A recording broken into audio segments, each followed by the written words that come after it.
প্রথমবার আমার স্বামী যখন আমার গায়ে হাত তোলে তখন আমি আমার মাকে ফোন করে বলেছিলাম, মা আজ তামিম আমায় চড় মেরেছে।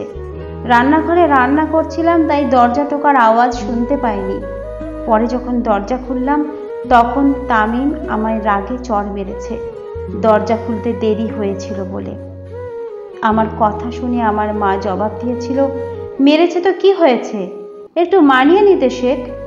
জামাই সারাদিন বাইরে কাজ করে বাসায় এসেছে আর তুই সময় মতো দরজা খুলিসনি, বোধহয় রাগে একটা চড় মেরেছে, এ আর এমন কি। যাই হোক, তুই কেমন আছিস? আমি শুকনো মুখে উত্তর দিলাম, ভালো আছি। দ্বিতীয়বার যখন মার খেয়েছি তখন বাবাকে ফোন করে বললাম, বাবা আজ তামিম আমার গায়ে হাত তুলেছে। ও বলছিল সকাল 6টায় ওকে ডেকে দিতে, কিন্তু আমি সময় মতো ওকে ডাকতে পারিনি বলে ও আজ আমার চুলের মুঠি ধরেছিল। বাবা তখন বলল, স্বামী একটা কাজ দিয়েছে সেটা ঠিক মতো করতে পারিস না? তোর মা হলে তো সারা রাত জেগে থেকে হলেও আমার সকাল 6টায় ডেকে দিত। শোন, বিয়ের পর স্বামী একটু বউকে শাসন করবে, এটাই স্বাভাবিক। স্বামীর কাজগুলো একটু মন দিয়ে করার চেষ্টা কর আর একটু মানিয়ে নিতে শেখ। তা তুই কেমন আছিস? আমি হেসে জবাব দিলাম, খুব ভালো আছি। ব্যালকনিতে হাঁটাহাঁটি করছিলাম দেখে আমার স্বামী বাসায় এসে আমার সাথে কতক্ষণ অকথ্য ভাষায় গালিগালাজ করে বলল, আমি সারাদিন বাসায় থাকি না আর তুমি ব্যালকনিতে গিয়ে মহল্লার ছেলেদের সাথে টাঙ্কি মারো? আমি বাসায় ঢোকার সময় দেখেছি তুমি ব্যালকনিতে পায়চারি করছো, আর মহল্লার 2টা ছেলে রাস্তার পাশে দাঁড়িয়ে তোমায় শীষ মারছে, অথচ তুমি তারপরেও ব্যালকনিতে দাঁড়িয়েছিলে। মাথা নিচু করে বললাম, আমি খেয়াল করিনি। আমার স্বামী তখন রেগে বলল, তোমার তো সেদিকে খেয়াল থাকবেই না, ছেলেরা তোমায় দেখে শীষ বাজালে তোমার তো ভালোই লাগে, নষ্ট মেয়ে কোথাকার। এই কথা বলে আমার স্বামী আমাকে ধাক্কা মেরে চলে গেল। আমি তখন ভাবলাম, আমার কষ্টটা তো আমার বাবা মা বোঝে না, হয়তো বড় ভাই বুঝবে।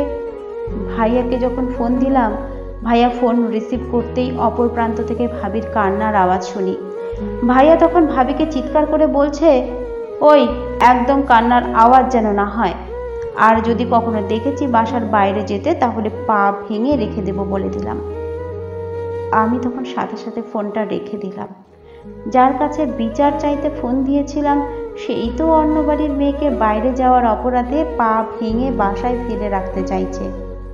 আসলে মেয়ে মানুষের জন্মই হয়তো হয়েছে মার খেয়ে মানিয়ে নিতে শেখার জন্য। অনেক দিন পর আমার বাবা মা আমায় দেখতে আসলো। মা আমার দিকে তাকিয়ে বলল, কি রে তামান্না, তোর কপালে দাগ কিসের?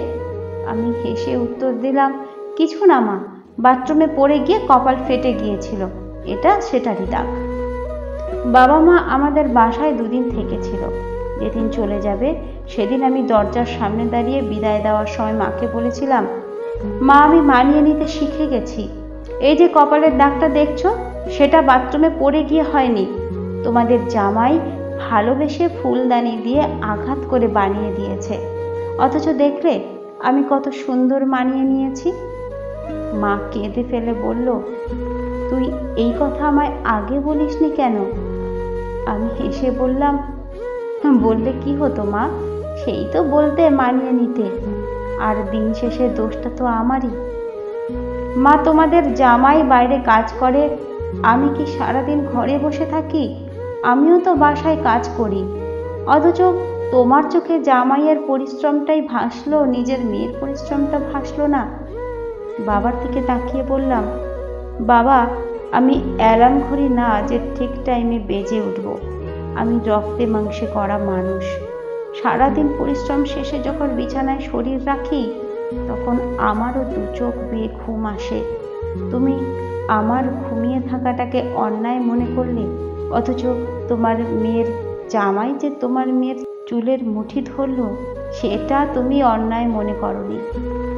বাবা মা আমায় কিছু বলতে চেয়েছিল, কিন্তু আমি তাদের আর কিছু বলার সুযোগ না দিয়ে দরজাটা লাগিয়ে দিয়েছি। মেয়ে মানুষ তো, তাই মানিয়ে নিতে শিখে গেছি।